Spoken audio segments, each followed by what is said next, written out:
Championship Racing Network. Drivers, start your engines. Pull those belts down tight one more time, warm up those tires, hit your marks, and let's go racing, boys and girls. Nascar, Indycar, Formula One, Formula E, and NHRA Racing Talk. This is the Championship Racing Network. Now here is your hosts, Steve West and Matt Nicholson, with producer John Myers. Indeed, we are all here, and that does include the in-studio producer, John Bird. We appreciate him. Thank you very much, sir. He'll be checking out your text, by the way, which you can call or text 205-545-9950. Phone lines are open. The text line is open. Well, you know, as soon as John Bird gets it rolling. I don't know why. I have a hard time, and maybe you can help me out on this at some point in time, John Bird. I cannot get the text line to work on my laptop. It will not do it. It doesn't like it. Really? I have no idea why. I'll give you my password. Ooh. See, I have a password. That's not the problem. It just doesn't seem to want to come up there. You think there's like a block on your browser or something? Maybe. Might have to look into that, see what's going on. So in the meantime, John Bird is the man behind the text line. Woo! So he'll let us know if you got a text there. Feel free to go ahead and do that. And on the phone, by phone, Coach Matt, because you got some coaching duties coming up a little bit later on this morning, and you could not make it in studio. Correct, sir? That is correct. Yeah, they our preseason game we have today, we have the what I always call the Jefferson Pilot 11 a.m. kickoff. So I wouldn't have been able to make it in from Birmingham in time. So yeah, I hung back today and go via phone. So yeah, makes sense. We'll It'll happen. It'll happen throughout the course of the football season, but that's the way it goes. And hey, we've got him, so that's the important part. Busy weekend this weekend. Busy weekend last weekend. We finally started to get over that area of time where we seemingly had nothing. In fact, one weekend, just a couple of weekends ago, we literally had no racing, and it was so weird to be in the middle of summer and not have one race scheduled on the weekend. I don't know what the heck happened there. Just a weird fluke. But anyway, let's do the review here. And it was the season finale weekend for Formula E, and it was a race we actually tried to review as it was happening last Saturday, but of course their website, Formula E, is just, it's off the wall. First London E-Prix race of the doubleheader weekend wrapped up. When it did, the dominant driver claimed it all. Pascal Wehrlein had gotten a boost when his teammate Nico Muller intentionally backed off the field. It allowed Wehrlein to jump out to a sizable lead and roll on to the win. Ultimately, Jake Dennis would claim second. Rest of your top five in race one: Antonio Felix da Costa, Sebastian Buemi, and Taylor Bernard. And since the title was decided after Sunday's second race of the doubleheader weekend, we're going to hold off on any kind of a points update. Middle of the day on Saturday, Craftsman Truck Series getting in the rain-delayed race, and whether it was the delay that the race ran in the daytime that helped, or whether it was just he had that kind of truck, I'm not really sure. Caden Honeycutt dominates. He leads 225 of the 250 laps, far more than any race that he's ever led in his NASCAR career, Matt, and he bested second-place Corey Heim by 1.3 seconds. So I will ask this question, and this is somewhat supposition on your part, but you're the resident driver. You know about this and how nighttime versus daytime can affect a track. Yeah. Would this truck have been that good if the race had run Friday night as scheduled? Oh, boy. I would say, I'm going to say that's probably going to be a 50-50. Okay. Here's why I say that. Because Richmond is one of the more temperature-sensitive tracks, like Charlotte is. Right. So who knows if that truck could have been, and I'll use this in driving terms, if that truck could have been overly tight, if it could have been neutral like it was through the entire race. Because if you lead 225 out of 250 laps, you're pretty well neutral. You know it. Or if it had been too loose. You don't know how it really could have been. I would probably bet it would have probably been to the tight side. Okay. Because of the track temperature being cooler. Right. And the ambient air temperature being cooler. And that typically, in a lot of cases, make them go tight. Now, in the case of, and I'll put you in the crew chief's role here, obviously they're paying a lot of attention to the weather. and looking at it and going, hey, this is a possibility that we may not get this race in. And if we don't, what's the alternative? And they find out from NASCAR what the alternative schedule is. And they go, well, it seems overly likely we're going to get rain. You think maybe the Caden Honeycutt truck was set up specifically with the idea that they were going to get delayed to Saturday midday? With Scott Zipadelli, I would not put it past him. Because Scott Zipadelli is one of the more sharper minds in the Truck Series garage. Yeah, it's all about playing chess, not checkers, right? Yep. Honeycutt led Heim. Those were first and second. Third place, Christian Eckes. Then Shane Van Gisbergen with a nice run in the Truck Series. Grant Enfinger, Jake Garcia, Chandler Smith, Tristan McKee. Yeah, we've been talking about him lately. It's looking more and more likely he's going to get a full-time ride here sooner rather than later. Gio Ruggiero, Daniel Hemrick made up your top 10. With only one race left in the regular season, the title's not really 100% set. Lane Riggs got a 59-point lead over Caden Honeycutt for that particular regular season title. It looks likely Lane Riggs will get there, but there's still a mathematical chance that Honeycutt could jump up there. He'd have to have some help, though. Yeah, he'd have to have a lot of help. Well, yeah, that's probably true, too. Bottom side of the chase standings, your cut line is set by Tyler Ankrum. 15 under Daniel Hemrick, but 20 and 21 points over Stuart Friesen and Jake Garcia, respectively, for that final slot.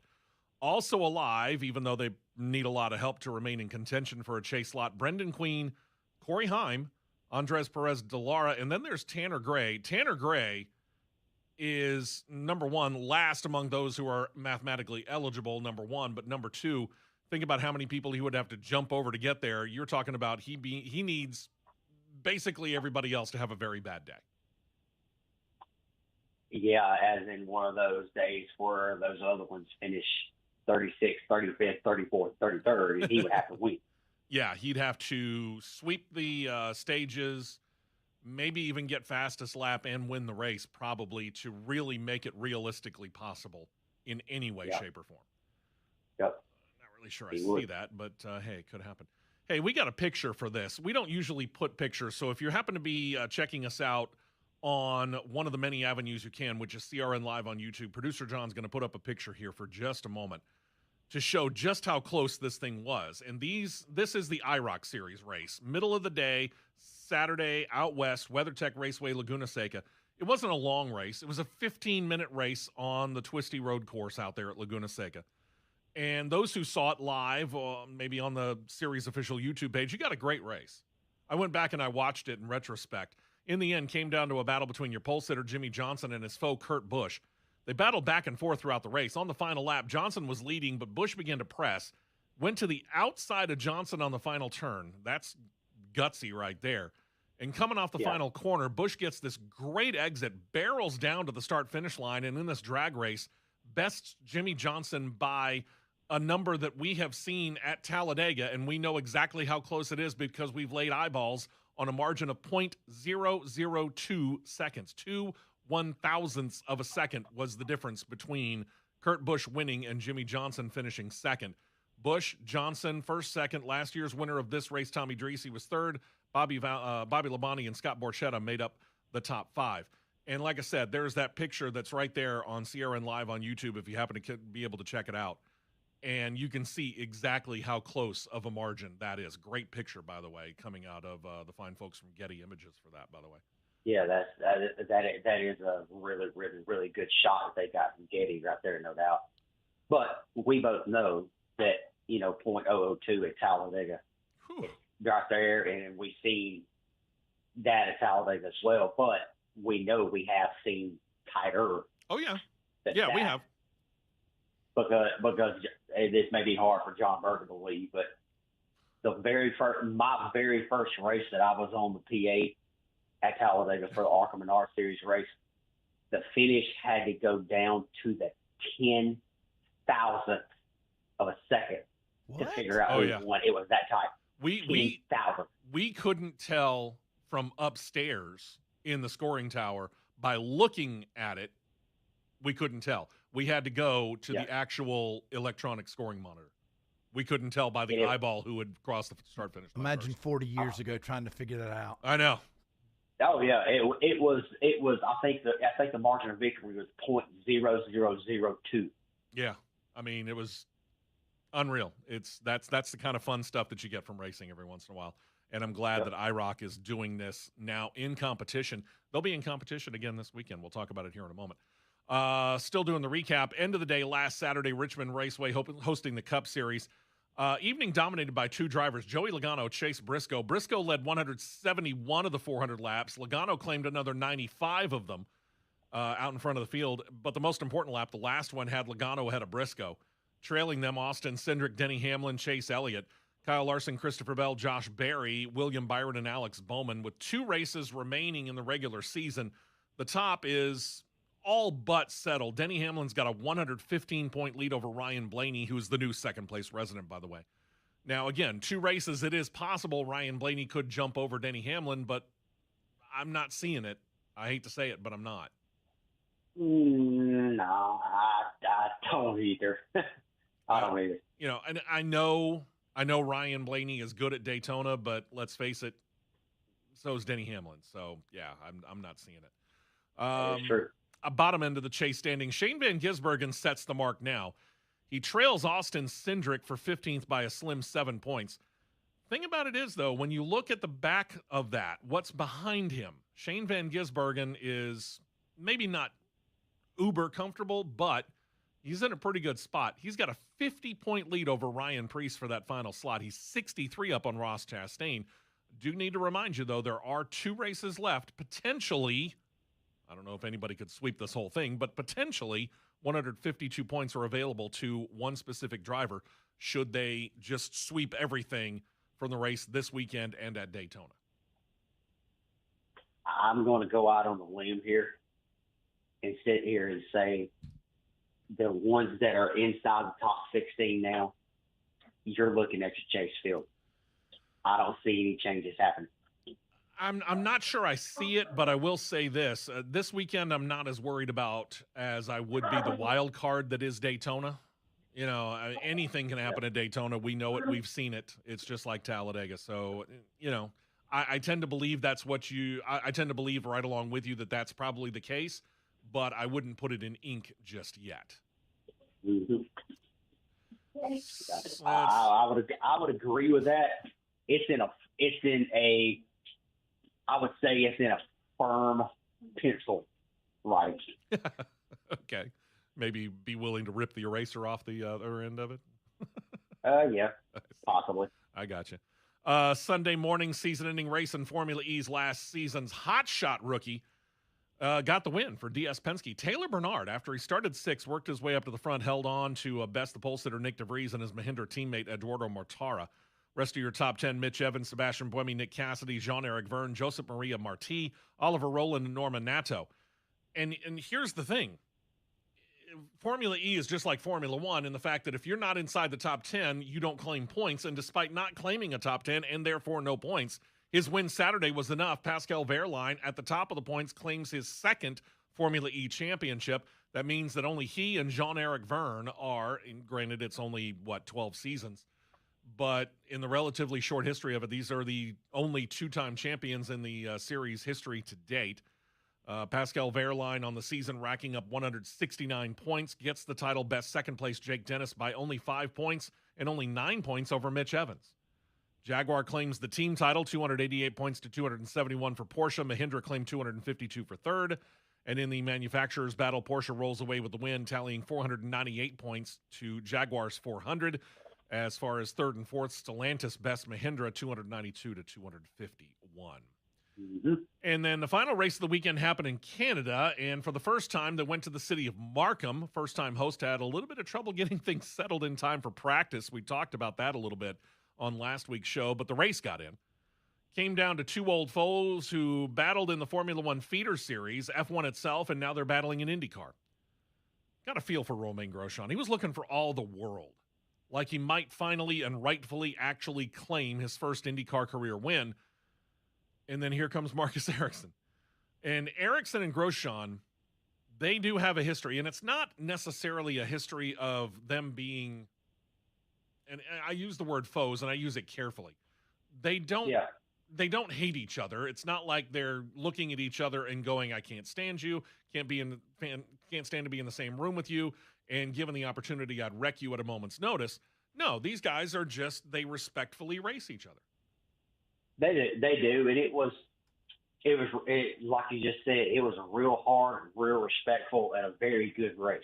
Yeah, I agree. But I will say this about the Markham Street Course. Oh, That yeah. hairpin turn is the god-awfulest setup I have ever seen in my life. Is it something that maybe I should put it another way. Is it something that street course designers feel like they have to put in? I don't know, but to me, I mean, I'll use a comparison here, and we'll officially see them on the course later today at some point. Sure. But comparing the Markham course to the DC street course, how it's laid out, Right. the DC street course actually has a better layout to me than Markham has. Yeah, and looking at the two of them, I'm not necessarily going to disagree with you. Yeah, I mean, it's got a better layout. Yeah, you're probably right about that. Marcus Ericsson, Romain Grosjean, they've battled each other every year, basically almost every year since 2011 up to now. Grosjean, for the sixth time, ends up in second place because Ericsson claimed the lead on lap 86 of 90, pulls away to claim a more than 7-second win over Grosjean. He finishes second, Will Power third, trailed by Alex Palou, Pato Award, Christian Lundgaard. Renus, VK, Scott McLaughlin, Graham Rahal, and Santino Ferrucci round out the top 10. Time's running out, however, to be able to chase down the points leader. It's Alex Palou.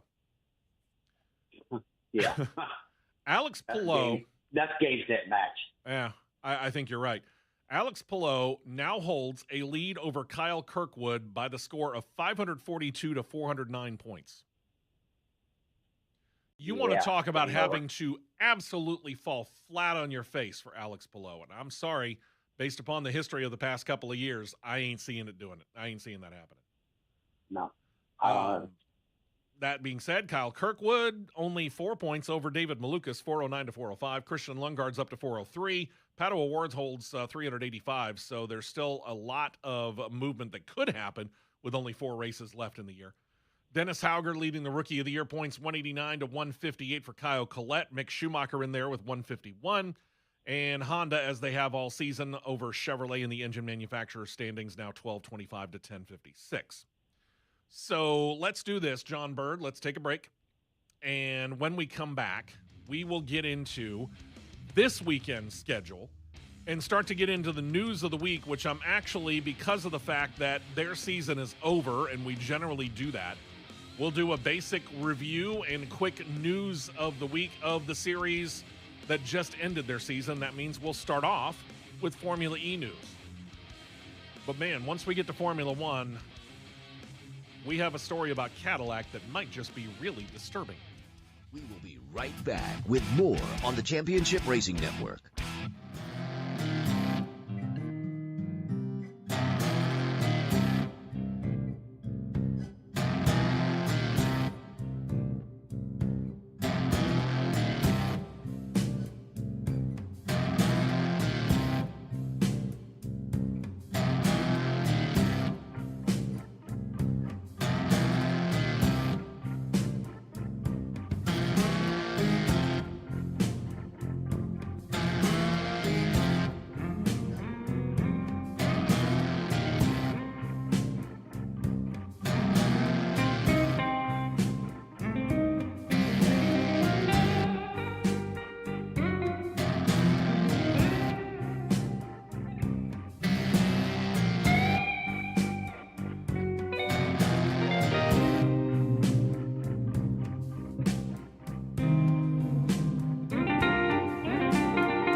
go, go, go. We're back to the Championship Racing Network. Welcome back in. Appreciate you joining us here. I'm in studio along with producer John Bird, Matt Nicholson, my co-host and the resident driver by phone, and, of course, producer John, capably handling CRN Live on YouTube. Phone lines are open for either calls or texts, 205-545-9950. John Bird keeping an eye on the text line just to make sure that we can answer any questions that you might have. Of course, there's many, many ways that you can check us out, obviously, right on the flagship station, Talk 99.5, by the Talk995.com website where you can stream us, or Real Talk 99.5 TV on YouTube, or as the aforementioned CRN Live on YouTube. Portions of the show being brought to you by Siluria Brewing Company down in Alabaster. Appreciate them. They are, Danny Sample and everybody down there, great people. Getting ready to go 7 days a week. They have been doing Mondays off constantly and opening up occasionally on Sundays, but they're getting ready to here in just a couple more weeks, mid-September specifically. They're going to start being open 7 days a week, so Monday Night Football will be available Sunday afternoon, and evening football will be available to you as well, and so much more. A lot of craft brews down there as well, plus some ciders if you're more into that. There's stuff for the kids that they can drink. They have sodas there. They have their own root beer that they do. They have some other sodas that you can buy. Plus, they usually have a food truck out there, so you can basically do one-stop shopping down there and have a great time. A lot of area for the kids to run around. It's a place where we here at Talk 99.5 have on occasion done, for example, our celebration known as the Jawbone Jam. It is that big, and it is a great place to go, and we appreciate them. 145 First Avenue West in Alabaster, and I get to be down there each and every Friday evening being a host of a little game called Play on Music Trivia. So if you ever get the chance on a Friday evening, come on down. Would love to have you down there as part of that crew. It's a lot of fun. This weekend, on-track action starting with the Craftsman Truck Series. They're going to run the Team EJP 175. There's a title. It's at New Hampshire Motor Speedway. Here's on the NASCAR Racing Network and Fox Sports 1 starting 1:30 p.m. Eastern, 12:30 p.m. Central Time. Quick reminder to our listeners and viewers, this is race coverage time, not pre-race. Radio and TV tend to be a little bit different when it comes to when they get into pre-race coverage and all that, so I always go with race coverage start time. Later today, as streaming on Fox 1, IROC going to get in 2 practice sessions. The first one will happen at 10:40 a.m. Eastern, 9:40 a.m. Central Time, so start just before we go off the air. Then a second one, 12:25 Eastern Time, 11:25 a.m. Central Time. Also on Fox 1, the streaming service, IROC will get the first race in. Yes, I said first race. 3 p.m. Eastern, 2 p.m. Central Time. This is a timed 20-minute race. A second time 20-minute race will get started 4 p.m. Eastern, 3 p.m. Central Time, and again on Fox 1. And, Matt, I don't know as you've watched this, but this is, also a station where I do a lot of stuff during the week along with John Bird. And we monitor several different news channels, one of them being Fox News. Fox News has been all over the Fox Sports coverage of this particular race. Fox Sports, think about this now. This weekend, on that Streets of D.C., which we'll go over the details of it here in just a moment, they've got 90 cameras covering this race, which means just about all of them will be available to Fox 1 to cover the IROC race. That's crazy. That is crazy. I mean, you want to talk about going all out. Yeah. Hello. Let's see. Sunday morning sees the restart of the F1 season. They head to the Netherlands. They're going to race the Heineken Dutch Grand Prix. 14 turns, 2.64 mile long circuit Zandvoort. Last time, at least for the foreseeable future, we're going to be there. Race gets rolling on Apple TV at 9 a.m. Eastern, 8 a.m. Central Time. NHRA finally gets back into action with the Brainerd Nationals. Minnesota finals get rolling Sunday morning, noon Eastern, 11 a.m. Central Time. Fox Sports 1 will not show the results until 6:30 p.m. Eastern, 5:30 p.m. Central Time. That means we're back to Washington, D.C., and the aforementioned 90-some cameras covering the Freedom 250 Grand Prix of Washington, D.C. 1.7-mile long, 7-turn course near the National Mall. Fox has the TV side. IRN Radio has the radio side. Coverage starts 1 p.m. Eastern, noon Central.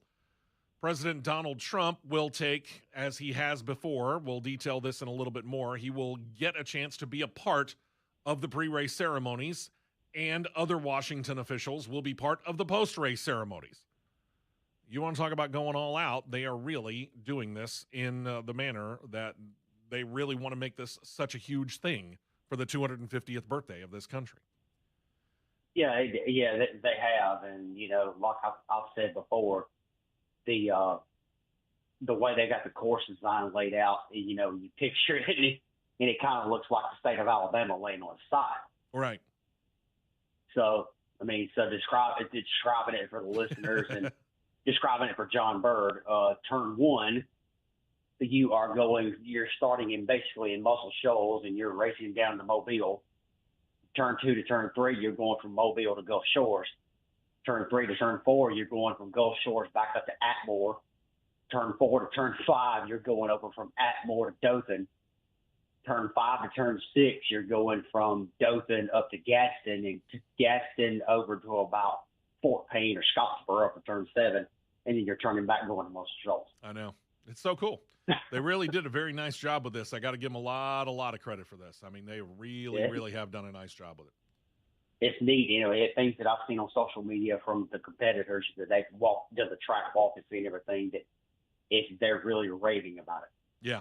And I'm all about it. I'm going to have to find a way to be able to watch it because I don't have access at the house, but I'll get it figured out. Trust me, I'll watch this in some way, shape, or form. I can guarantee you that.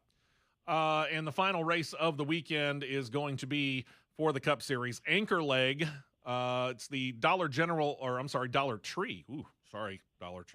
Dollar Tree 301 from New Hampshire Motor Speedway. It'll air on USA and HBO Max along with PRN Radio. It was supposed to get rolling,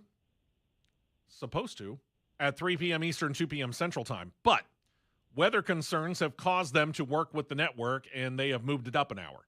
2 p.m. Eastern, 1 p.m. Central Time, so they are literally going head-to-head with IndyCar in hopes of beating what's predicted weather-wise to hit the track and the area. So good stuff there. Going to be a good weekend. Looking forward to it. I'm looking for that one particular post because this, I got to admit, this is a really, really cool deal. And I'm having a hard time finding it, and I hate to say it, but I will find it. We need to talk about this young kid, a 4-year-old kid. He's battling cancer, has been most of his young life. And that's the hard part about it. And what he was wanting, and this is an Alabama kid, and he was just simply looking for a parade of bikes, cool cars, a Lightning McQueen replica. He's 4 years old. This is what he wants. Mm-hmm. And it's kind of that Make-A-Wish thing.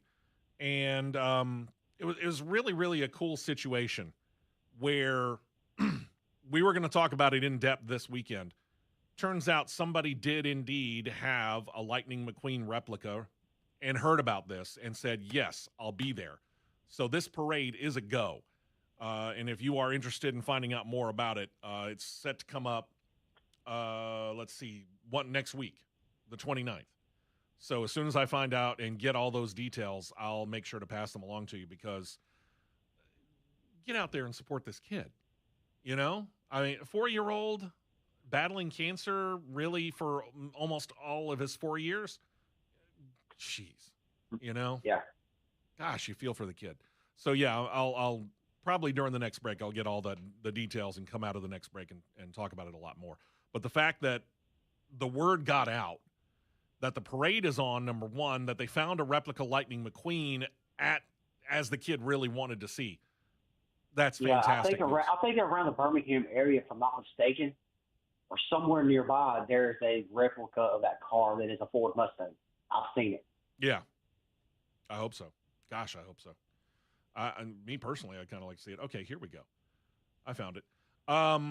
Iron Angels out of Pickens County is part of this. The kid's name is Liam Joseph Shaver out of Haleyville. Little 4-year-old kid. He's been battling cancer, rare type of brain cancer, and I'm not even going to try and pronounce that because, honestly, I don't think I could, and I'm not a doctor, and I don't play one on the radio.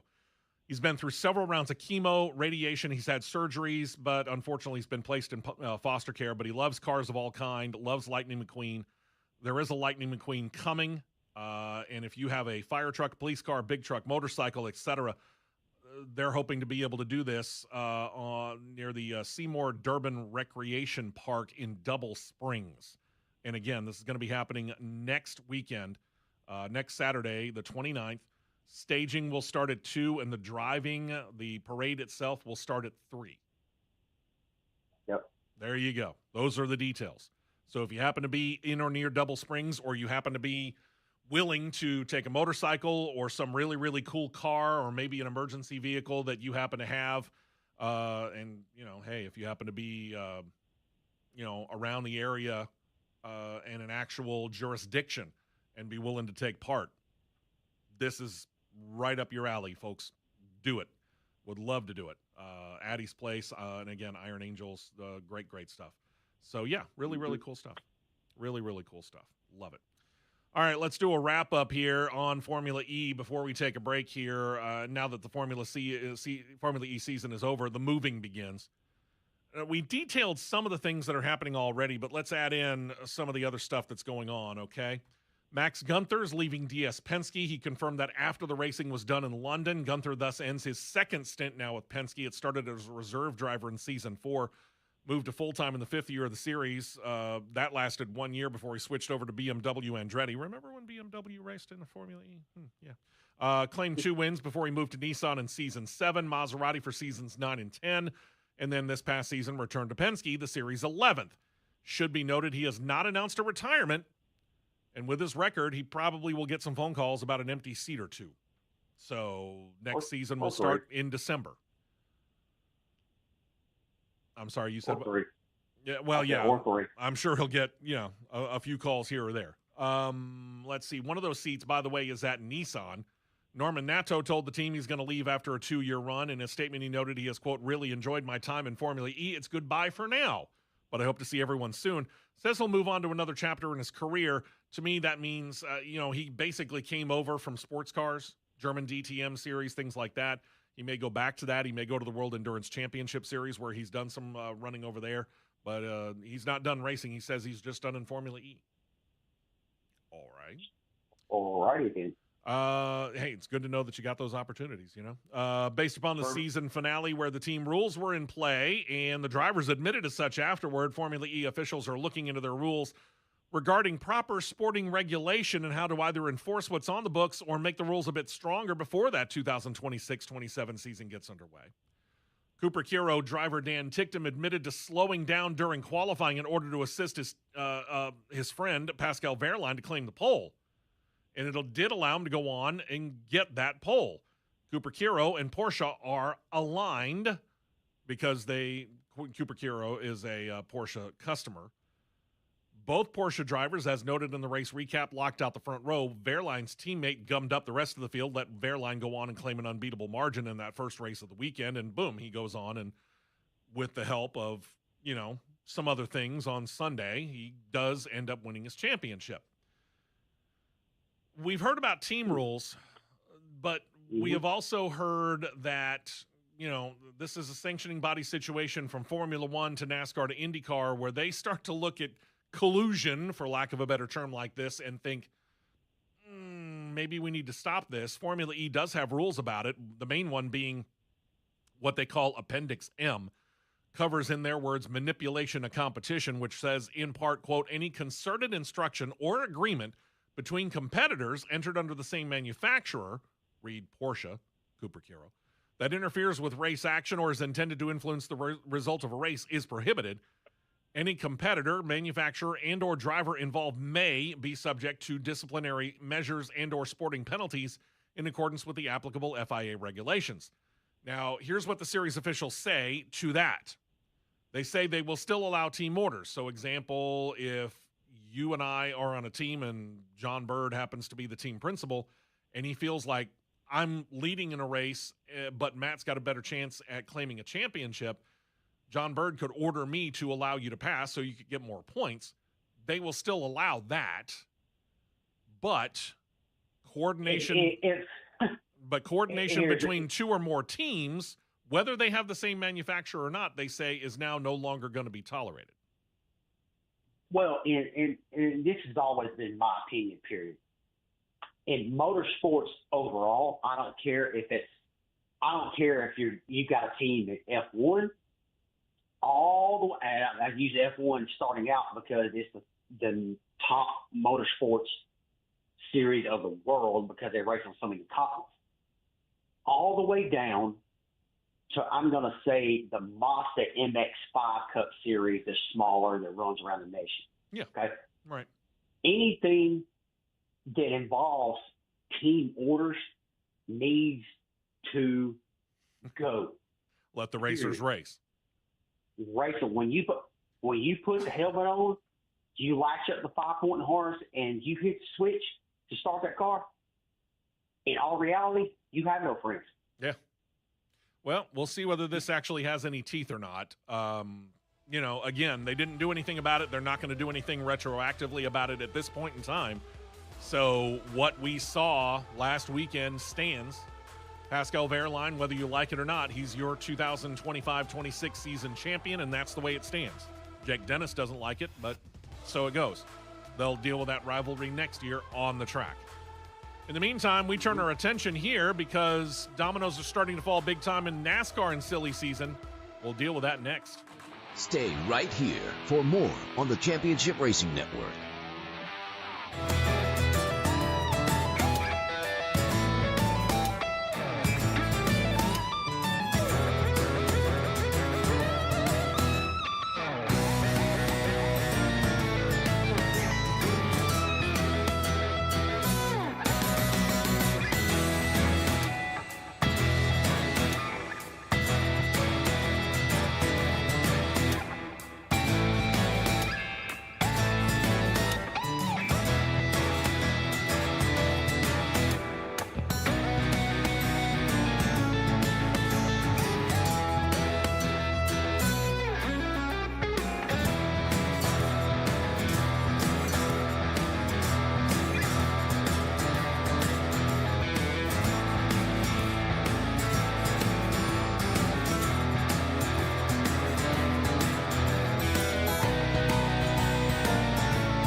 More racing action on the Championship Racing Network. Welcome back into the show. CRN rolling on the 22nd of August. Little bit cooler, or at least it felt that way this morning because whatever front came through last night actually knocked the humidity down some. We are still supposed to get into the 90s around here, but hey, at least it's a little more tolerable with a little less humidity. Ugh. Yeah, it feels pretty pleasant outside. For now. see how the rest of the weekend goes. Keyword for now. Yeah. Let's face it. Despite the fact that football seems to be underway, after all, you've got a game with your youth team. NFL's in preseason, and we're just a couple of weeks away from college football kicking things off in earnest. We still probably have, I would say, 4 to 6 weeks, and that's probably conservative of real summertime weather here in Alabama. Yeah. I mean, let's just be real. Thank you to everybody who's checking us out, regardless of where you are, here in Alabama or all around the world. We do appreciate it because we got all those availabilities, and we do have listeners and viewers that do that. We appreciate them. For the biggest domino to fall in silly season in NASCAR, all you really got to do is get all the details by going back onto CRN Live on YouTube and check out this week's Cross Flags podcast, which, by the way, is also available now on Real Talk 99.5 TV. Both of them are on YouTube. It's also available on Spotify if you just want to do the audio side. But let's face it, if you're doing Spotify, it's without all the pretty pictures. We also note in the Cross Flags that, and check it out for all the details, we know who's going to replace Alex Bowman in the 48 car after 2027. It's Connor Zilisch. By now, that's no surprise. Now Trackhouse Racing in his position where they need to find at least one driver. And you say, wait a minute, Connor Zilisch is the only one leaving. Wait a minute. As it turns out, the contracts for the other two drivers, Ross Chastain and Shane Van Gisbergen, are up after the 2027 season. So Justin Marks has got some work to do. Number one, he's got to find a replacement driver for Connor Zilisch. And number two, he's got to figure out whether Ross Chastain and Shane Van Gisbergen are drivers he wants to keep, or whether he's going to let them go on to possibly greener pastures and see what else he can do. If you're in the position, Matt, of Justin Marks, what are you doing? I am keeping SVG because SVG's progressing very well. Sure. I'm making an all-out effort to get Ross re-signed and get my organization restructured. Because I read an article yesterday. Okay. That last night when I actually went to bed. That Ross Chastain, they interviewed Ross Chastain, and Ross was saying, yeah, I'm typically the quiet one in the competition meetings, but in his words, he said, quote, I sounded the fire alarm and gotten loud. So we got to get better. So use him keep Ross as your leader. Okay. And use him to continuously help build your program and get it better. Because Ross has got enough years under his belt. He could be a solid leader for your team, no doubt. Ross has the most time at Trackhouse Racing, but he's not age-wise. He's not the senior. That is SVG. In your mind, who should be the leader in that clubhouse, to borrow a phrase? Who should be the person who is kind of setting the tone for the three drivers that work for Trackhouse Racing? Which of the drivers should be the leader? I'm going to say at the end of 2027, if he doesn't pick up, I'm going to say you have to flip a quarter between either him or SVG. Okay. It could go either way. Yeah, I mean, but there's time. There's time at the team, which is big. You know, the most time at the team makes a big deal. But you know, SVG's got the most experience. Let's face it, he's got more miles under his belt, so to speak. Yeah. So, but as for the third car, you really got one of two ways you could do it. Honestly, you could take your organization back down to two cars and lease out your third charter that you still got ownership of. Sure. You could regroup in 2028 and get that third charter back in 2029. Yeah.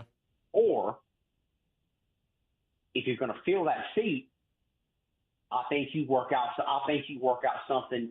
This is the key thing here. If he has progressed far enough to where he's ready to make the jump,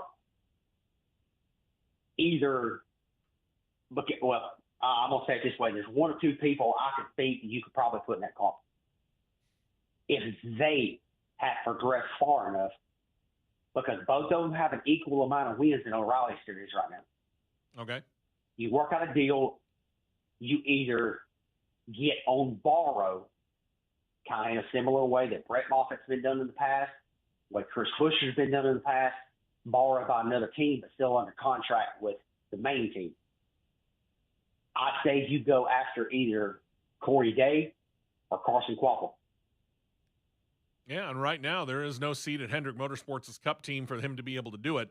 And Rick Hendrick got to talking about Corey Day earlier this week when they did the signing for 2028 and the replacement for Alex Bowman. So we'll get into the details of that coming up in just a couple of moments. It's not the worst move you could possibly make. It's a great seat. It gets him moved up into Cup at a decent team. And, you know, you're at that point in time, you just kind of wait and see what's going to happen between your other three drivers of Kyle Larson, Chase Elliott, and William Byron. Yep. It's not a bad move. We'll find out whether or not it happens. As for Kyle Larson, we talked a little bit about Kyle Larson's possible conflict last week. Turned out, actually, thanks to Mother Nature, into no conflict at all. Larson, of course, is running for points in the number 5 for Hendrick Motorsports in the Cup Series, but he also found the time to put a racer on the pole for the famed Knoxville Nationals dirt race. They were both supposed to run last Saturday night. Yeah. Rain near Knoxville Raceway did allow him to race both. His Cup crew chief was heard during the race over the radio updating Kyle on the conditions for the Knoxville Nationals. Kind of allowed Larson to realize he was going to be able to get both races in, and then he was able to concentrate. Instead of worrying about all the details about whether or not he was going to be able to do it, he was able to just concentrate on the fact that he could finish at Richmond, and he did in 6th place, as we talked about on the recap. After the race, got on a plane, flies to Knoxville Raceway, missed the A-Main hot laps, got into the B-Main, got out front, Casey Kane in hot pursuit. 10-lap dash to the finish, Larson was able to stay ahead of the field, claim his 4th Knoxville Nationals win. Kane, for the record, came in 3rd. Now, think about this. If you don't know the Knoxville Nationals, and Matt, I know you do. Yep. But think about, for those who don't know, you might be wondering, why was this so big for Kyle Larson? How prestigious is the Knoxville Nationals? For his efforts, Larson claims $2,000 for winning the pole. He wins the Mr. Sprint Car Award. That nets him another $10,000. And then $200,000 for claiming the win. And I think that just about covers his jet fuel bill. Maybe. Close. Maybe. Worth it? Well, I mean, let me ask this first. And again, prestige being prestige, I get it. Worth it for him to go and do all of that just to run the Knoxville Nationals? Yes, I'm going to say yes, because he's now a multi-time winner of it. That's which true. is not an easy feat to do. No. But in the terms of jet fuel, in some ways, jet fuel for a plane is not all that bad as you think it is. No, I know. I was just having a little fun. Yeah, I know you was, but I'm going to say he probably grossed probably about 175,000. Okay. I would say the jet that he bought and purchased, I'm going to say he probably used going to Richmond to Knoxville, and Knoxville back to North Carolina. He probably used $25,000-$30,000 worth of jet fuel. Okay. In terms of knowing the schedule in the Cup Series and knowing the schedule, this was an interesting gamble. Would you have played that same gamble? Oh yeah, I would have. Okay. All right. I would have. And to me, that's probably a very, very telling remark, because, a lot of these drivers, they like to do some extracurricular activity, but you wonder whether or not it's worth it, because on the surface, again, these two races were supposed to run practically at the same time. And, you go and, you're able to put the car on the pole for it, but then you're obligated, especially by the new NASCAR rules, basically, that you yourself, Kyle Larson, started from a couple of years ago doing the Brickyard. You knew you had to race there. Otherwise, your eligibility for a championship becomes questionable at the very least. But he goes out there and he does both, and Mother Nature cooperated. Congratulations to him. I'm glad that he was able to do it and claim the win. When we come back, we're going to talk John Hunter Nemechek. He's got a look that's a little bit different coming up in the race this weekend. We'll tell you about it when we come back, and a whole lot more, including a disturbing story about what's going on over at Cadillac. It involves the federal government. Ugh. Stay right here for more on the Championship Racing Network.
underway here. Steve West in studio. Coach Matt by phone, as he's got a preseason tilt coming up for his own team, kind of a little warm-up on what could be a really, really hot day. But, hey, at least it cooled off a little bit and dropped the humidity some, so that'll help you and the kids, and that's good news.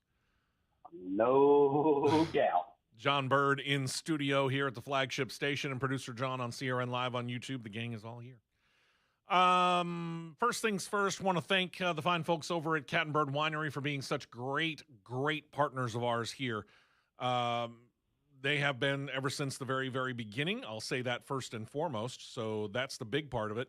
Secondly, I talked about just a little bit ago that I host a music trivia game each and every Friday evening at Sluria Brewing Company, one of our other great sponsors. Well, the first Thursday of every month, Cat and Bird Winery has the exact same thing. I'll detail that in a moment. Coming up later today, basic noon to 6. Nothing real special going on, but they do have music from David Tidwell. Music, he does all kinds of stuff, rock and roll from the 70s, 80s, and 90s. Plus, they got a pretty popular food truck out there. A little bougie food truck is going to be out there. What time are they out there? Noon to 3. So there you go. Music from 1 to 4. Friday night, lights coming up. Football season is obviously back. This coming Thursday, the 27th, there is a cookie decorating class. This has proven to be pretty popular since they started it up. And, you know, when I first heard about it, I'm like, is that really going to be something people would be interested in? Turns out it's a lot more popular than what you think. So it's back. $58 ticket includes all the cookies, royal icing and decorating tools, all the instruction that you need, plus you get to take them home and eat them or show them off, whatever you want. Speaking of that music trivia, it returns on Thursday, September the 3rd. And for the Thursday, September the 3rd show, I've worked up the list. It is all 1980s music. John Bird. Right up my alley. You've been talking. I may have to come. You've been warning. Don't play with that. There you go. Come on. You've been warning John Bird about the possibility of coming out and checking out one of these trivia shows here. This is it.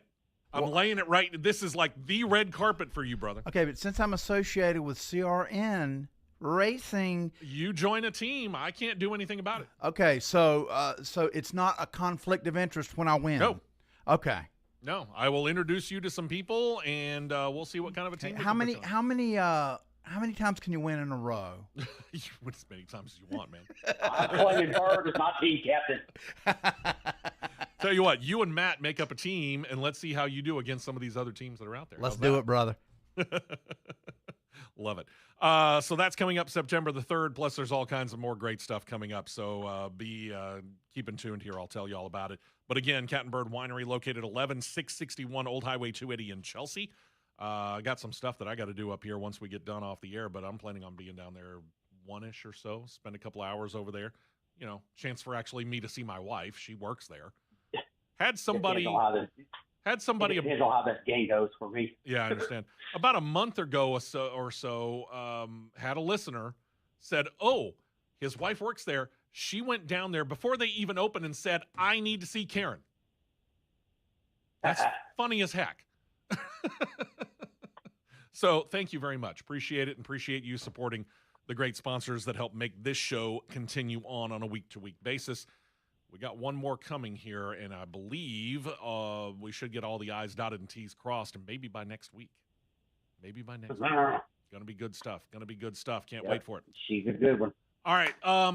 Real quick here before we get into scheduling, there is a bit of news for this evening, and we got a picture up on CRN Live on YouTube, because if you're a John Hunter Nemechek and or a Legacy Motor Club fan, this is going to be something you need to keep an eye out for. Don't go looking for the 42 car this weekend. It ain't going to be on the track. For one weekend only, with NASCAR's approval, John Hunter Nemechek's number changes to the number 40. Why, you might ask? Well, number one, go back. Remember the race recap of about an hour ago. It is the Dollar Tree 301 at New Hampshire Motor Speedway. They are sponsoring the race. They are and have been a longtime sponsor of this car for Legacy Motor Club. And that number 40 honors Dollar Tree's 40th year in business. So NASCAR said, yep, makes sense. We'll go ahead and give you the chance to do it one time. This is the second time the number 40 has been on the track this year. Strangely enough, it was under another company, Junior Motorsports, back at the Daytona 500, you might remember. But in this particular case, NASCAR approved it, and they said that all the stats, most especially the points, will be attributed to the number 42, even though they're going to run the number 40. Yeah, I've seen number swaps like this before. Sure. And it's not uncommon, but that's just like I said, those points will go to the 42 car because it's going to go right back to the 42.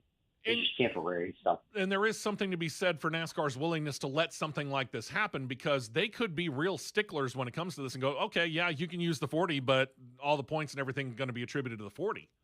But they said, no, we'll let you do that because that's a good special thing. And this is a proper thing, truth be told, because as much as we know it in the broadcasting world, especially in the racing world, and you know it from both sides, Matt, sponsorship makes the world go round, man.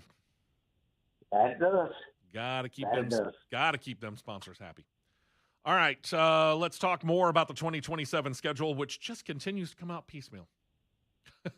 we are so close. I think there's only a summertime window of about maybe, I think, 6 weeks where we're not really certain of exactly what's going where, give or take. But we continue to get the 2027 season more in focus here. The latest news from this week that came out, Kansas Speedway, once again hosting NASCAR on 2 different weekends. The first one will be May 8th and 9th. Then they'll be back October 1st through the 3rd. Spring weekend will feature ARCA Menard Series, Craftsman Truck Series on Saturday, Cup on Sunday. Fall weekend will be ARCA and Trucks on Friday, O'Reilly Auto Parts on Saturday, Cup on Sunday, so technically 4 races at Kansas. And as you and I have well documented, this is a track the drivers love. This is a track that puts on great racing. It shows up well whether you're in person or on television. Yeah, it does. I mean, and even the track is really, really good on the iRacing sim platform because from a mile-and-a-half standpoint, Kansas is one of my best tracks. I love that place. Yeah, there you go. Whatever they did over there to build it, they built it just right. Pocono Raceway, which some people question whether or not it should even be there. I like the fact that it's there. I just like the fact that it's a very intricate track in the fact that, number one, it's a triangle, which is very vastly different from any other track that's out there. And number two, it challenges you because all 3 different corners are vastly different to the driver. Mm-hmm. I like the challenge, but I think 1 weekend a year is more than enough. They welcome back all 3 top NASCAR series, June 11th through the 13th. Trucks will race Friday, O'Reilly Saturday, Cup on Sunday. And it is interesting that they choose to do the trucks on Friday because there aren't lights at Pocono to the point where they could run at night. So they have to do a mid-afternoon race. To me, I think I'd be willing to do a doubleheader on Saturday, but that's just me. They more than have the ability and more than have the space to do it. I mean, you keep going off and on with ARCA. Leave ARCA up there because technically Pocono is a heritage track for ARCA. Prue. So run ARCA on Friday. You've got the ability to run a doubleheader on Saturday. Absolutely. You can practice and qualify ARCA Friday morning. Mm-hmm. Do your midday practice with O'Reilly's. Do your midday practice with trucks, practice and qualify with trucks. Yeah. You practice O'Reilly, then you run the ARCA race. Then you turn right around Saturday morning. Qualify O'Reilly. Qualifying. Yep. Then you practice and qualify Cup, and then run your races back to back. I like it, but they didn't ask us. Chicagoland back for a second year in a row. They're coming back the weekend of June 25th through 27th. They're going to bring ARCA, O'Reilly, and Cup over the course of that weekend. No trucks there. Missed opportunity for them to take the trucks to Chicagoland or by design? Missed opportunity. It's kind of what I think, too. Finally, as we've been presuming this all along, Phoenix Raceway released their dates before Talladega, actually, and then we knew that Talladega was coming in, and Phoenix's release dates were before Talladega, and we figured Homestead Miami is your lock for the championship weekend for a second year in a row, but we didn't have it official. Now it is official. The weekend will be November 12th through the 14th. Trucks will race on the 12th, O'Reilly on the 13th, and Cup on the 14th. And unless I miss my guess, every single one of them will end up under the lights because that's the way it was when we were there in 2019. It was. So I'm pretty sure it will. I imagine that'll be the way it'll be. On top of that announcement, track and NASCAR officials announced that there will be a $20 million renovation plan for Homestead Miami in effect for its official unveiling for the race this year. Some of the things that they've done, they did a new primary gate. Exactly what they did to it, they did not detail. I could probably go much deeper into research, but I chose not to. There was also something called the Allied Champions Club. It got a makeover, and the fan zone has been made larger, all to make the fan experience a bit richer. Last I've seen of Homestead Miami, the track surface is still good. It is not in need of a repave, so they didn't do anything with that. That would have been a massive investment in money and time. Basically, everything that they did because they want to try and make the fan experience a little bit better. At least that's what they're saying. The last time when we were there, it was good, but you could tell places could need some upgrade. There's no doubt about that. Right. But the drivers love it. Yeah. And the In racing is regards good. to yeah, it is. In regards to a repave, you thought they got loud with Atlanta when Atlanta got repaved? Sound the nuclear siren if they tried to repave Homestead. Yeah, it's going to have to be a situation where the current surface is coming apart literally under racing conditions and causing damage to cars before they're, I think, going to be willing to repave that because the drivers absolutely love it. But I think SMI, and now that what we've seen out of it, I think SMI fooled the competitors on this one. Yeah. But because of how Atlanta has turned out. Well, yeah, that's true. They did do it well, as it turned out. You and I questioned it, too. We started looking at all the details of what they were planning on doing. Like, you and I were looking at each other and going, really? Is that the best way to do it? And it turned out it was actually pretty good. So, good on them. Yeah, because when we went over there and drove it right after they got it done, after the initial spring race, and drove it over there that summer, we both got out of those cars and thought, this may not be so bad after all. Yeah, I had a great time. I'd love to go back over there and do that again, truth be told. Oh, yeah, I had a ball. That was so fun. And now that I know what I didn't know then, I think I could do better. Well, I mean, because when I go over there, and I'll say this, and you know, as the future goes on, and John Burr knows how I am about certain racetracks. Sure. It takes a ton for me to say something is more fun than Talladega. There you go. Atlanta was more fun than Talladega was. And part of that is the rules of the driving company that we went under. We weren't restricted. That's the thing. Oh, they weren't. They weren't restricted, and I'll say this on air. I mean, from the listeners on 99.5 here all the way to YouTube. When I had the guy that was in the flag stand lean over the flag stand and give me a slowdown signal, I'm driving under the flag stand going, no. Yeah. And the funny thing is I was within the area and I was looking at the flag stand too, because that's what you're, you know, kind of conditioned to. And one of the things that I learned really, really quick was check the flag stand every time you're coming by. So as I'm coming off of turn 4, I'm looking for the flag stand. And when I see him leaning over and I'm seeing him do a wave at, as it turned out, you, and I realized that after I looked down to see who he was waving at, and I'm like, he's telling Matt to slow down? Matt's not going to slow down. I'm saying this in my head as I'm driving, doing 160 plus miles per hour going into the tri-oval. I'm like, he's telling Matt to slow down? Matt's not going to slow down. And you're sitting there laughing going, you're wasting your arm energy, bud. Yeah. Hope you got a good workout. Yeah. Dover Motor Speedway. We'll report on them here real quick. The facility apparently got no damage. Reportedly, there was a tornado that dropped by nearby a couple of days ago. Track officials released a statement that read, in part, quote, "At this time, there appears to be no major damage to Dover Motor Speedway following reports of a nearby tornado. We're hopeful that everyone in our community is safe and nobody was injured. We'll continue to monitor the situation and plan to conduct a more thorough survey of the facility in the coming days." This tornado reportedly moved just south of the track grounds. Don't know what the damage was in that particular area, but glad to hear that the track is okay and praying for all the people that live in that area. Yeah, I think that from what I've read, it passed a mile or less south of the track. Okay, yeah. Our prayers So certainly it for was everybody close. in the area. It was close. Yeah, no doubt. And then here's the saga of Auto Club Speedway. I added this just late last night, Matt, so you didn't see this. All good. Remember when NASCAR had plans to, at one time anyway, take that sister track to Michigan and make it a short track? Yeah, we've talked about that here on the show. One plan actually stated they were going to keep the front stretch pretty much like it was, make the track a D-shaped oval in kind of a hybrid of a current D-shaped oval like Richmond, make it a short track and some sort of hybrid of Richmond, Bristol, maybe some Martinsville, or Richmond and Martinsville, maybe a little Bristol, whatever it was. What's it? Despite all the words from NASCAR about wanting a presence in Southern California, they have all but sold off every single parcel of that land. NASCAR has, they have released the easement on it.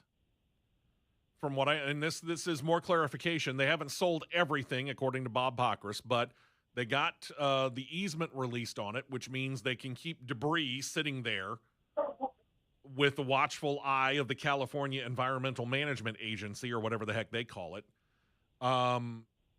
which just means they're going to throw more debris out there as long as it doesn't, create major pollution. NASCAR has said since the cost of doing business in California got that much more expensive to the point where it didn't make any more sense to continue with the reconstruction, you have the track tri-oval there and the most of the grandstands.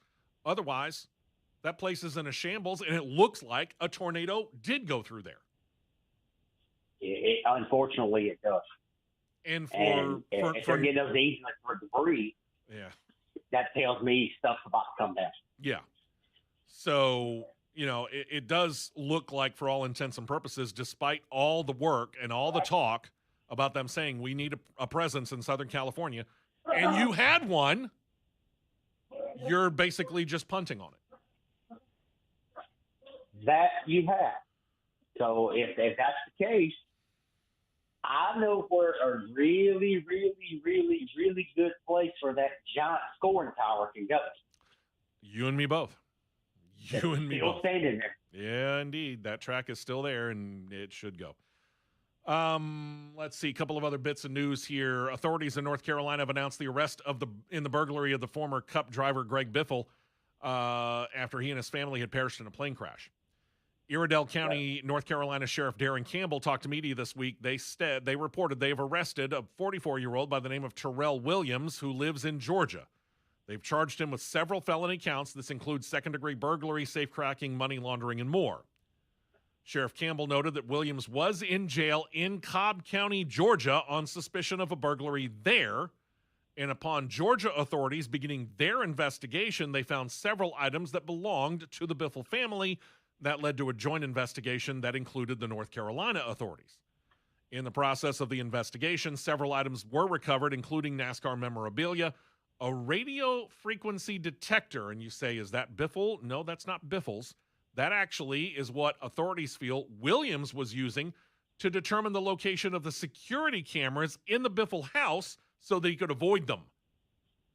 Yeah. And on top of that, Williams is suspected of yet a third burglary elsewhere in the state of North Carolina. Yeesh. We'll see where this goes. We'll keep you updated on it. And then the final story, but maybe kind of burying a lead, shall we? NASCAR has proclaimed and did 4 days ago, August 18th, Kyle Busch Day. They will celebrate it, they say, every year going forward. Why specifically that date? Well, if you do it numerically, it turns out into 8/18, 8th month, 18th day. Last two car numbers that Busch drove in his storied, if all too cut too short career. On that day, using social media, those in the sport now and in the future can celebrate Busch in their very own way. You can use hashtags like Forever Rowdy or Kyle Busch Day, and these stories can be seen and shared amongst the numerous social media platforms. Busch, of course, died unexpectedly from complications of pneumonia back on May 21st. He is NASCAR's all-time wins leader with 234 wins across the top 3 NASCAR series, being the record holder for the most wins in the O'Reilly and Craftsman Truck Series, plus, of course, the 2 championships that we know of as well. So I kind of like it, but I do find it interesting that we've set aside this day. We've never set aside a day, for example, for Dale Earnhardt. Will we set aside a day for Richard Petty? Yeah. I mean, that honestly would make sense. But I think April 29th is Dale Earnhardt Day, if I'm not mistaken, Dale Earnhardt birthday. Well, and it should be, but I mean, NASCAR's not officially proclaimed it as such, if you get my drift. That is true. That's very true. But for your I'm going to say for your high profile drivers, let's say that. Okay. If you're going to do that like Kyle Busch, I don't know, what day would you do for Dale Earnhardt? March 3rd, 43? Truth be told, I was thinking you could do it on one of 2 days. You could do it on the anniversary of the date that obviously he lost his life in the Daytona 500, which on occasion will be, could be another Daytona 500 on that day. Or you could do it kind of like what you did with Kyle Busch and choose the two numbers that I know him very well for racing, and that's obviously the 3. So that'd be March and the 15. Yeah, you could do it that way. Or, you could even go February 3rd, 2-3, because he drove the 2 for JD Stacy. Could. And Rod also. Yeah. I don't know whether I would do 2-3 or whether I would do 3-2 because I'd probably want to do it during the season if I could. Yeah, you could do it either way. Yeah. So all kinds of different possibilities there. And Richard Petty, that's no brainer, April 1st. Yeah, exactly. 4-3, do it that way. So let's make it work. We need to be, they need to listen to us a lot more. I'm just saying. When we come back, we're going to turn our attention to the O'Reilly Auto Parts Series. Mentioned it a little bit ago. Rick Hendrick got to talking about Corey Day. What is his future? For the immediate future, it does appear to be at Hendrick Motorsports. For how long? We don't know. Don't touch that dial. The Championship Racing Network will be right back.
To the Championship Racing Network. Hey, welcome back into the show. Appreciate you joining me. Here's the fun part. You do a show like this, and you have a lot of fun doing it. And then right in the middle of it all, your computer goes into update mode. Ruh-roh. Been there, done that. Uh-huh. Yeah. Thanks for the timing there, Windows. I can't tell you how much I sincerely sometimes can't stand you. So let me go to the backup here, and we'll take care of that. Yeah, as soon as my phone catches up. if it's not one thing, it's another, right? It's just the way that it goes. Good grief. Welcome to doing a live show. All right. So, anyway, we left off talking about the O'Reilly Auto Parts Series. Rick Hendrick signing Connor Zelich is not really a big surprise. Again, you and I, Matt, we kind of talked about it and thought, it really does kind of make sense. He is ready. Yeah. He's a kid who showed last year in the O'Reilly Auto Parts Series that he knows how to race, not just on road courses, but he's also very, very good at oval track racing. I mean, you can't win 10 races without being good at all different kinds of tracks. I mean, that's just the basics of it, right? Right, yeah. Okay. I agree. So Rick Hendrick, and I'm going to rely on you for this moment while everything kind of still freaks out on my side. But in the grand scheme of things, Rick Hendrick gets to talking about Corey Day because even though it wasn't his day, it does bring up a very, very obvious question. What in the world is going on with the boy? And Rick Hendrick actually did have something to say about it finally. Yeah. He, like I said on Cross Flags the other day, it's not a him problem, it's a car problem. Absolutely. Because across the board, Trackhouses, and I mean, there's only one way to say it, Trackhouse is very underperformed this year by a shocking margin. Because last year Ross won races, Shane won races. Connor ran. Daniel Suarez ran decent. But they fell off the radar this year for some reason. I wish I could say why. Yeah, I don't know, man. I have no clue. No clue. Anyway, what we do know is this. Corey Day is going to be in that Hendrick Motorsports vehicle in the O'Reilly Auto Parts Series once again next year. Yep. He didn't say how long. So that kind of goes back to something you and I got to talking about not that long ago. We talked about it on Cross Flags. We talked about it here. Corey Day's a talented kid. He is. How much longer can you expect to keep him in the O'Reilly Auto Parts Series? And that's the main question there is how long can you literally expect him to remain in the O'Reilly Auto Parts Series? Because at some point in time, even though he knows he's driving for one of, if not the best team out there. Yeah. Eventually you're going to want to see, hey, what can I do at the next level? This is the same thing with college football players who don't quite make it in the NFL, but they get another chance in the UFL, and they're going, hey, I want another chance at the NFL. This is baseball players who end up at AAA and going, you know what, I honestly think that I could make it if I could get it into the major leagues. Players that are in the G League thinking that they could make it in the NBA. Going down all of those roads, for example. Every single athlete thinks if I'm not at the top level, but I'm at that level just under it, could I make it at the top level? And I look at Corey Day, and I'll be honest with you when I say this, there's not much holding him back.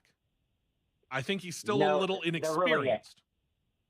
There's really not, and he has some definite, I'm going to say, grooming still left to do, but he's not far at all.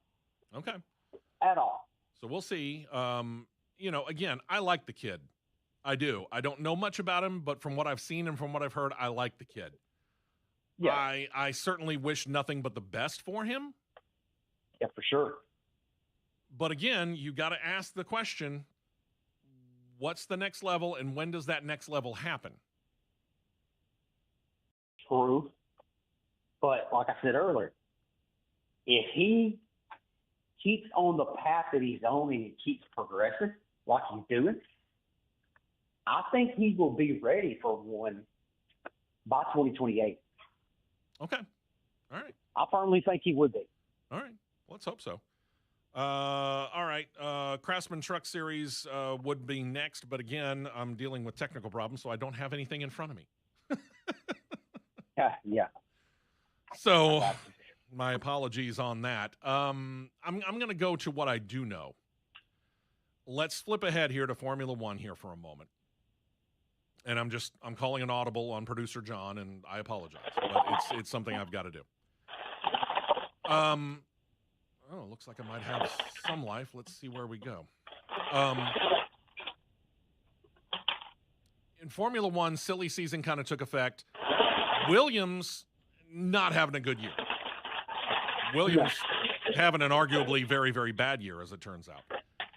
Yeah, they're down for sure. But they went and they re-signed their drivers thinking, hey, our drivers are not the problem. So Alex Albon is back on a 1-year deal. Carlos Sainz is back on a deal that will keep him with Williams through 2030. Interesting.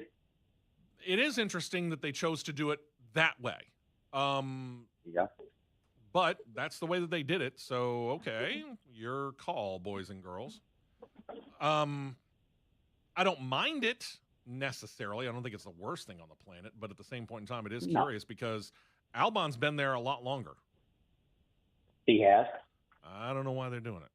We'll see. But that's the way that they did it. Yeah. So, okay, Alex Albon there for next year. We know that. Carlos Sainz is going to be there through 2030.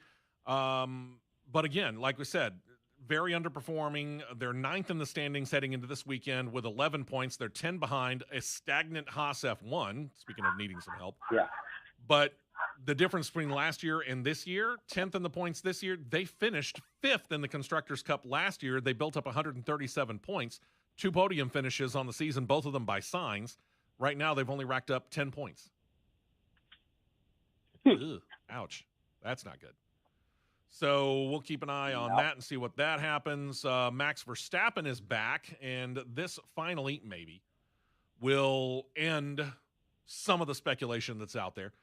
One of their 4 drivers to a contract extension, and all the speculation that 4-time champion Max Verstappen might be looking to leave Red Bull for another team is gone. He's been signed, and he'll be there through 2030 as well. Verstappen will have a new teammate this weekend, an old teammate, as it turns out. Liam Lawson is taking his 2nd Red Bull seat. He's moving over from Racing Bulls because there was an injury that Isaac Hajar sustained during the summer break. His injury is listed as a wrist injury that he suffered in a gym session. So they pull Liam Lawson back up from Racing Bulls to fill that role. Who takes over for Lawson? Red Bull reserve driver Yuki Tsunoda.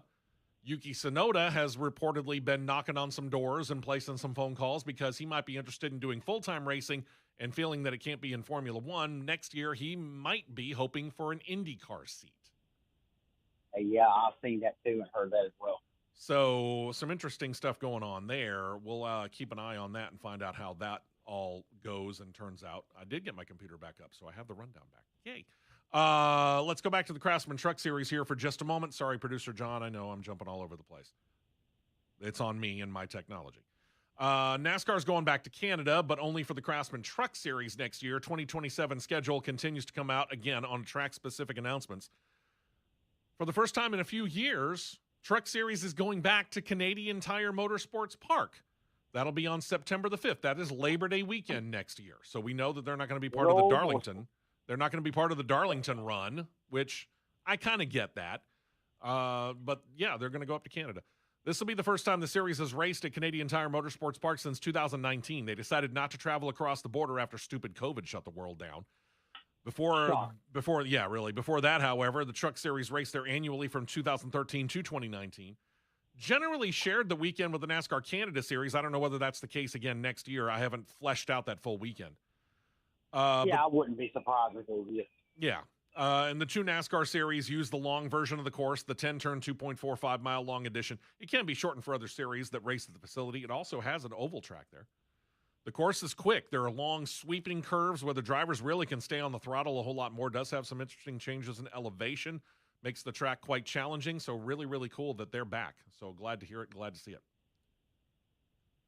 Because I remember watching a couple of races at that track. I found it to be an entertaining track to watch racing.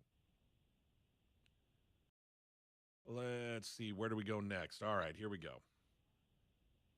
Back into Formula One here, producer John, and be prepared. Aston Martin's F1 team got themselves a new investor. We're starting to see more and more money from the United States going into Formula One. The latest one, Woody Johnson. Woody Johnson is the latest NFL personality to work with Formula One in some way, shape, or form. The first, obviously, was the Miami Dolphins owner Stephen Ross. Ross brought the series to South Florida to race around his team stadium. Johnson is the owner of a Dolphins rival team, division rival, the New York Jets. Johnson bought a minority stake in the team, minority stake in Aston Martin. Said of the buy-in on Aston Martin, quote, during my time as U.S. ambassador to the United Kingdom, I developed a deep appreciation for Aston Martin's rich history, as well as executive chairman Lawrence Stroll's strategic vision and an entrepreneurial spirit. Johnson bought the Jets back in 2000.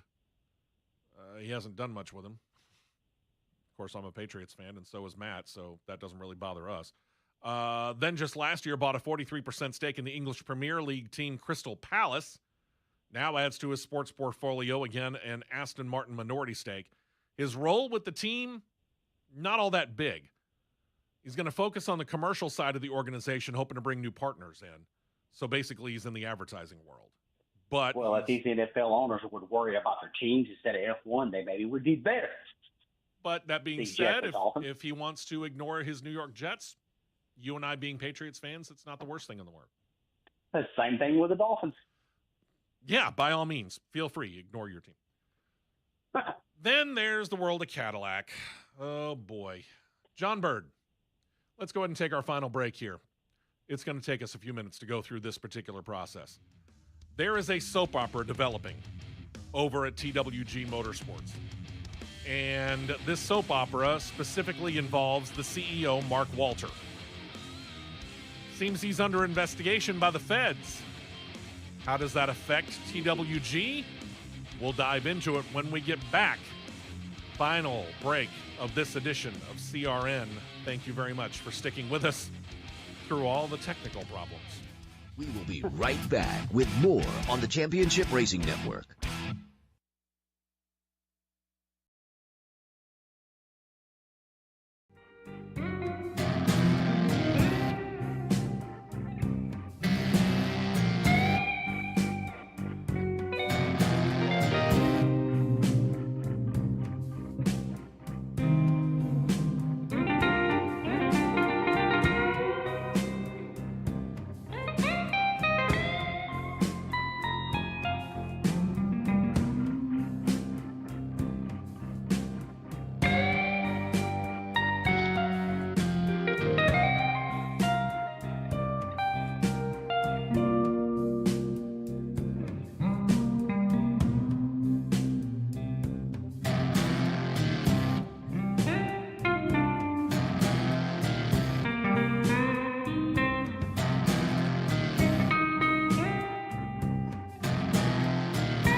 right to the end of the show here and start by talking about Cadillac. And Cadillac, the F1 team, is obviously majority owned by TWG Motorsports. But now we're getting reports of some trouble. Oh, for sure. Yeah. That's an understatement. Yeah. CEO Mark Walter has been in the news. Bring us up on YouTube if you don't mind there, John Bird. John Bird. YouTube, please. And thank you. There we go. Walter's been in the news recently for having bought a majority stake in, for example, the NBA's Los Angeles Lakers. He bought it for $10 billion. He sold it just in the past week or so for $12.5 billion. Not a bad deal for a year. Seems Walter's under investigation, however, by government officials regarding some of his businesses. Not necessarily the sports teams. I will say that. He does have a big sports team portfolio. TWG Motorsports, which covers Andretti Global, Spire Motorsports, Walkinshaw TWG Racing in the Australian Supercar Series, also has a significant, if not full stake in the IMSA team, the Wayne Taylor Racing. But he also apparently has at least some form of stake in the English Premier League team Chelsea, the LA Dodgers in Major League Baseball, and apparently a stake that covers the WNBA as a league. Huh. Okay. Yeah. I knew about the others, but didn't know about the WNBA. Yeah. You start digging around and finding out some of the stuff, and you start to really realize some things. But since the sale of the Lakers and reported interest in selling a stake in the Chelsea Soccer Club, again, I call it soccer, they call it football, I don't care. There have been rumors that maybe other parts of his sports portfolio might be up for sale as well. TWG Global released a statement that said this, quote, TWG is not considering a sale of the Cadillac team or any other part of TWG Motorsport. Now, the investigation, and I don't have all the details, but from what I've read, the investigation into Walter is much more involved in what TWG does otherwise, which is all those insurance companies that we talk about that sponsor the Spires and the Andrettis and all that. It really centers on those more than anything else. And that would be Gainbridge, Group 1001, and Delaware Life. There you go. The investigation reportedly could involve fines, according to the reports that I saw, up to $6.5 billion if it all goes through the way that the federal government is looking at it and he's found culpable or guilty or whatever. So now we know why he might be building up something of a cash reserve. Makes sense. All right. But again, TWG has said, TWG Motorsport, no aspect of it whatsoever is up for sale. So now you know. Time will tell. Yep. A couple of notes. Marcus Ericsson's win in Ontario. Good grief. There we go. Fifth career win in the Indycar Series came only 10 days after it was announced he was returning to Andretti Global for a fourth year. Ended the 63-race winless run that dated back to the 2023 season opener. Now, during the recap, we talked about how the fact that he and Romain Grosjean have been racing against each other all the way back to 2011, right? They've raced against each other in many, many cases. Formula 2, Formula 3, Formula 2, Formula 1, now IndyCar. Yeah. This is the sixth time Marcus Ericsson has kept Romain Grosjean from claiming a win. Grosjean has... Here's another weird stat. Grosjean, despite having this long run in both IndyCar and Formula 1, actually hasn't won a single-seater race for a really good long time. You got to go all the way back to the last time he won was in Formula 2 in a support race for that year's Hungarian Grand Prix, which was 2011. By the way, Marcus Ericsson did run in that race. He finished fifth. Oof. That's about all you can say to that. Oof. Don't get me wrong. I respect the heck out of Romain Grosjean. But if you have a winless streak in single-seater racing that dates back 15 years, how many more chances do you get? To be honest with you, I don't know. But, I mean, like you said, the man's got my respect. Oh, yeah. For fighting on and continuing like he's doing. because anybody that basically survived a jet fuel fire from a crash that he had in Bahrain, oh man, you got the tip of the cap from me, buddy. Absolutely. And I'm not gonna deny him a thing, dude. If you can get a ride, go get it. That's a racer's creed. If you can get a ride and you like it, go get it. Go do it. But wow, you haven't won a single seater competition race in 15 years. Ow. You can say that. Yeah. And the details on what's going to happen in the beginnings and at the end of the Freedom 250 in Washington, D.C. You might remember he did this during the Daytona 500. President Donald Trump got to take a lap around Daytona International Speedway in the Beast. Well, they had a hard time getting it up to enough speed to the point where it wasn't going to fall down the banking, so he did it around the apron. Well, he doesn't have to worry about that on the street course around D.C., and the Beast is going to be driven with Donald Trump and his wife, Melania, in the Beast, leading the field around. Mm-hmm. Then they're going to park it. He's going to get out, and he's going to wave the green flag to officially start the race. Yeah, that's going to be wild to watch. I'll be interested to see how that happens. Yeah. And then at the end of the race, the other gentleman who was very instrumental in making sure that Washington, D.C. could make this work, Sean Duffy, our Secretary of Transportation, he's going to get to wave the checkered flag when it officially ends. That's not going to be right looking and not seeing Aaron Likens waving the checkered flag. I understand. But that's the way it is, and that's the way they're going to do it. So, okay. But good on you. If you go to social media and go to Jeff Gluck's X feed, yeah, he done a short interview yesterday with D.C. Mayor Muriel Bowser, oh, okay, who is a Democrat. Right. She, I'm going full scale talk 99.5 on this one for a minute. Go for it.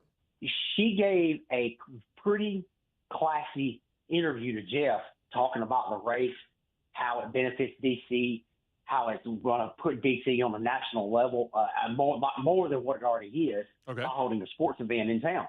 Yeah. It was a very, very classy interview. Nice. I just saw some of them this morning, by the way. For example, like New York Times and other far more left-leaning organizations, news media, who are coming out there and saying basically this is a waste of time, this is a waste of money. They can't believe President Donald Trump would interrupt all the citizens of Washington, D.C. and their ability to get in and around the city. Here's what I got to say to that. Shut up. Yeah, horse pucky. If Joe Biden had the foresight, which he didn't have any foresight, but that's not a point. I know I'm diving off into politics. I'm diving more off into politics than what I want to do on a racing show. But for sure, you know, if this had been Joe Biden, or God forbid, if we had elected Kamala Harris and she had the foresight to try and do something like this on the 250th anniversary of our country and do a major celebration and bring IndyCar in, these same outlets that are saying this is a waste of money and it's such a major hassle for the citizens of Washington, D.C., they would not be saying that if Kamala Harris or another Democrat was in the White House right now. No, they wouldn't be. I guarantee it. So do us all a favor and stop acting like this is some sort of political thing and take it for what it is. It's a celebration of our country, which has spent now a quarter of a millennia in existence, and God only hopes that we can keep it so that we can continue to do things like this and have fun by going and watching sporting events like racing, like football, baseball, basketball, hockey, whatever. Yep. Yeah, I agree. So and as Richard would say in the words of Skippy, hey now. Yeah. One more note here, and this comes out of the National Hot Rod Association, where early this week, 2 elite motorsports drivers got a chance to experience kind of a different division. Elite Motorsports is really known for their numerous entries in the Pro Stock Car division. But Erica Enders and Aaron Stanfield, who have experience in other NHRA divisions, though, finally got a chance to get into a nitro ride. They got into the top fueler of Tony Stewart. Enders talked to media about the test sessions that took place on Monday and Tuesday of this week, said of it, quote, "It was definitely a super cool experience. I'm glad that I took the opportunity because at first I was kind of like, oh, I really don't care to. But the more I've watched Tony and our operation and how that's unfolded, I was like, you know what? I probably should experience it at least and see if I even like it. And if I do, I'll get my license. If I like it, then we can pursue something and there might be an opportunity to get in the car in the future." Now, you think, how is Tony Stewart involved? Well, Stewart, yes, he owns his own team in Top Fuel and Funny Car, but he's driving a Top Fuel car that is technically owned by Elite Motorsports, while his own team, Tony Stewart Racing, does have a hand in setting the racer up. Of course, he and Leah Pruitt, his Top Fuel driver, and more importantly, his wife, they were on hand, mentored Enders and Stanfield. Both drivers got in about 4 test runs each, plans to do more. Both said that they are in no hurry to get licensed for Top Fuel at this time. I don't know if there's a big hurry for it because they're certainly solid and ready to go when it comes to what they're doing in Pro Stock Car. But, hey, if you want to get licensed in Top Fuel and give it a shot, go for it. Yeah, no doubt about that. But yeah, and it was funny yesterday before we left out and going to Brainerd. Yeah. Family friend of mine, he's going up to Brainerd to see the races weekend. Okay. Family friend of mine that they know somebody that works on he knows somebody that works on the Elite car. Oh, okay. And he told me about it, the test with her and Aaron Stanfield doing the test. And from what he told me, Erica outran Aaron by a considerable amount. All right, then. And I'm not surprised by that. In a lot of ways, I'm not really either. I mean, she seems to, and this is no disrespect to Aaron Stanfield, who has done very well in, for example, a series that we haven't talked about in quite a while, that Factory Stock Showdown. But even Tony Stewart admits, you're getting behind the wheel of a Nitro Top Fuel ride. You have to be ahead of it, and to try and be ahead of it, you're trying to be ahead of a car that'll do 340 miles per hour in 3 to 3.5 seconds. It's hard to stay ahead of that. It's very hard. So, yeah, somehow, though, I in just kind of thinking about the resume of Erica Enders versus Aaron Stanfield, it does seem like she would be a little bit more prepared for that. Aaron Stanfield, I think, has got to get a different mindset going. It does. Yeah. It does. So, a couple of more notes here. If you've been thinking about it, but you haven't pulled the trigger on buying it yet, now probably is really your last chance to get an order in for that coffee table NHRA 75 book. This thing is a full 206 pages, chronicles the entire history of the NHRA. And why is now the time? Well, this book, remember, this year is the 75th anniversary of the NHRA, but this book is already going into its 4th printing, but the NHRA officials say this will be the last printing that they're going to do. Included is the story about the NHRA itself, bios of many of the historic drivers that helped the NHRA become the world's elite drag racing series. You can get it as a paperback, but you can also get it as a very, very highly presentable, fully bound hardcover book. It is also downloadable as an ebook. Right now, it's selling on sites like Amazon.com and Summit Racing for $75, which is appropriate and all things being equal, not too bad because they probably could have jumped it up higher if they chose to. Probably could have. And some sad news from the world of the NHRA. The Vandergriff family is mourning the loss of Bob Vandergriff Sr., father, obviously, of Junior, grandfather of Jordan Vandergriff, current NHRA racer. Elder Bob is a longtime owner of Hedman Headers, also a salesperson for Peterson and McMullen Publishing, worked directly for the NHRA National Dragster publication as well. He bought out Hedman Headers in 1978 as the company was kind of struggling to stay in business. Vandergriff gambled to do it, put up a second mortgage on his home, sold cars and stock in order to raise the money to do it, ended up expanding the company into one of the biggest ones in the market, to the point where the company was named Manufacturer of the Year in 1982 and 1988, and in 1989, SEMA named him their Person of the Year for the automotive aftermarket. Bob Vandergriff passes away, leaving 2 sons, his wife, 2 stepchildren, a dozen grandchildren, and 2 great-grandchildren. A 3rd son, Chris, and his wife passed away before Bob Sr.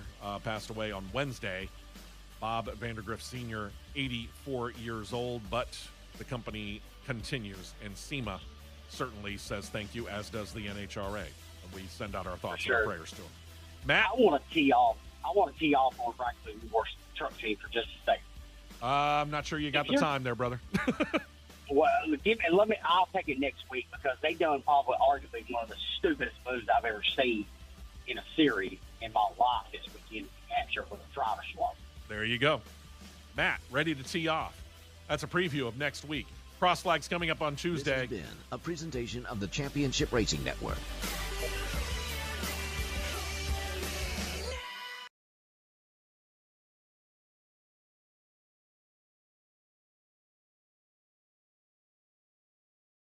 We welcome Boston Common Golf. For those of you who didn't know,